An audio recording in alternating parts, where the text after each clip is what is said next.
जैनूर आसिफाबाद में एक आदिवासी खातून के ऊपर एक मखदूम नाम के शख्स ने हमला करके ज़ख्मी कर दिया। उसके बाद इमीडिएट तेलंगाना पुलिस ने उसे गिरफ्तार करते हुए जेल भेज दिया। मेरी तेलंगाना पुलिस से ये रिक्वेस्ट है कि अगर इस मखदूम नाम के शख्स के ऊपर और कुछ सख्त कार्रवाई हो सकती है तो कीजिए, मगर इस वाक़ये को बहाना बनाते हुए चंद फ़िरका परस्त लोगों ने जैनूर में मसाजिदों पर, मुसलमानों के घरों पर और दुकानों पर जो हमला किया है वो नाकाबिले बर्दाश्त है। मगर इस पर भी तेलंगाना पुलिस सीसीटीवी कैमरों की मदद से और दूसरे सबूतों की बिना पर उन फ़िरका परस्त लोगों को गिरफ्तार करते हुए जेल भेजते जा रही है। जब से तेलंगाना में कांग्रेस की हुकूमत आई है, वक्तन फ़क्तन कुछ ऐसे हादसात पेश आते जा रहे हैं। जैसा कि आप ये वीडियो देख रहे हैं, ये वीडियो में जिस शख्स जिसके घर को तोड़ा जा रहा है वो एक लाला भाई नाम के एक शख्स है। जैनूर के उनके घर पे अटैक किया गया और जो बैठा हुआ शख्स है वो अपने सारे साथियों को लेकर आके वहां पर बैठ के चीखते चिल्लाते हुए उन्हें कह रहा है कि इस घर में घुसो, मारो, तोड़ो।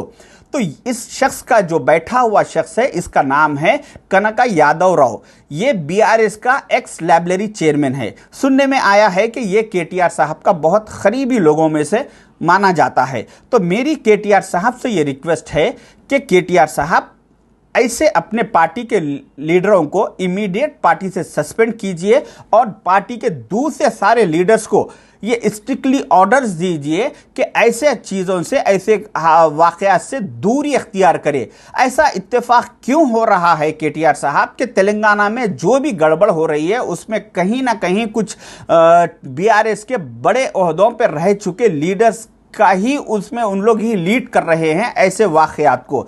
तो अगर केटीआर साहब इस पर अपनी खामोशी नहीं तोड़ेंगे तो तेलंगाना की आवाम ये सोचने पे मजबूर हो जाएगी कि कहीं ऐसा तो नहीं कि बीआरएस पार्टी इख्तिदार से बेदखल होने के बाद केटीआर साहब बौखलाहट का शिकार होकर अपने लोगों को ये काम पे लगाए हुए हैं। मैं नहीं समझता कि केटीआर साहब इतनी नीच हरकत करेंगे, मगर केटीआर साहब अगर ऐसे वाक़यात पर अपने पार्टी के लीडरों को नहीं रोकेंगे और उन लोगों को सस्पेंड नहीं करेंगे तो कहीं ना कहीं ये सोचने पे मजबूर तेलंगाना की आवाम हो जाएगी। रहा सवाल दूसरा, मेरे कई चाहने वाले सोशल मीडिया पे मुझे ट्रोल कर रहे हैं, कह रहे हैं कि आपने तो मुसलमानों केसीआर को पहचानो, बहुत बोला केसीआर साहब के दौर में, अब क्या हो गया है कि अब खामोश है।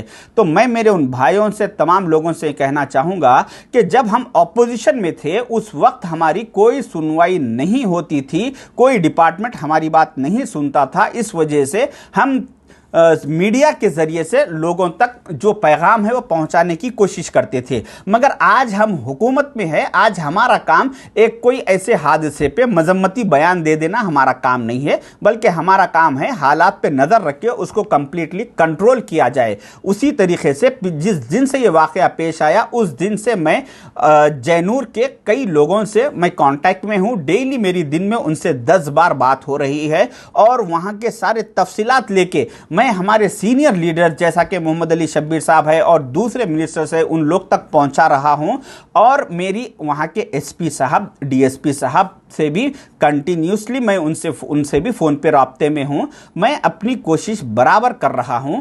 मेरा काम ये नहीं कि मैं सिर्फ मजम्मती बयान दे दूं, बल्कि वहां पे हालात को किस तरह से कंट्रोल किया जाए ये हमारा काम है। कांग्रेस के सारे मुस्लिम कायदीन का, सारे लीडरों का ये काम है, वो बखूबी हम सब मिलके अंजाम दे रहे हैं।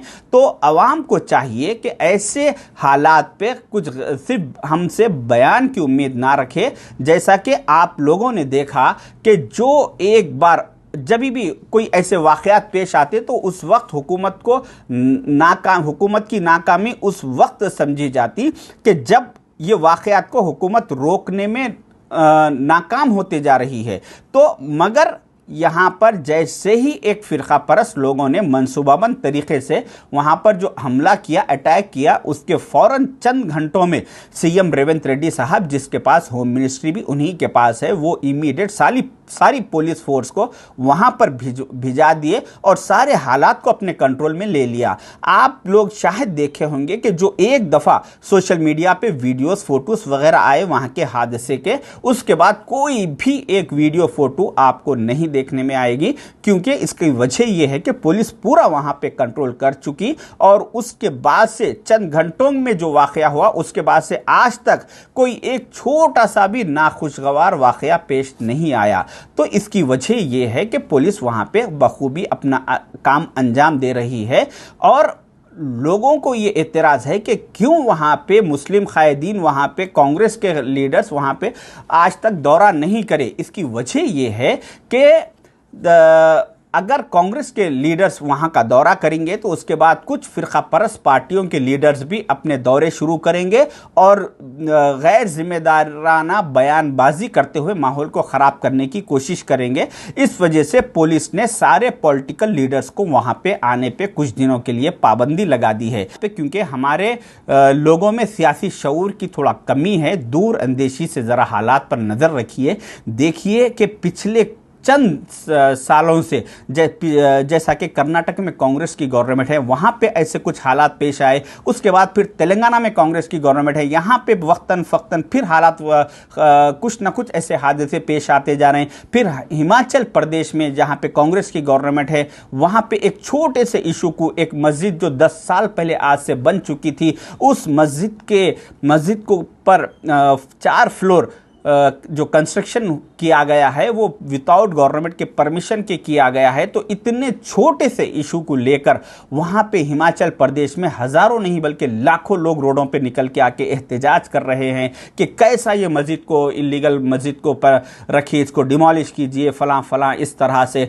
तो मेरा कहने का मतलब ये है कि कुछ फ़िरका परस्त लोग ये चाहते हैं तो हिंदुस्तान में माहौल ख़राब हो और ख़ासकर उन स्टेटों में जहां पर कांग्रेस की गवर्नमेंट है, उन स्टेटों में माहौल को ख़राब करने की एक बहुत बड़ी साजिश रची जा रही है।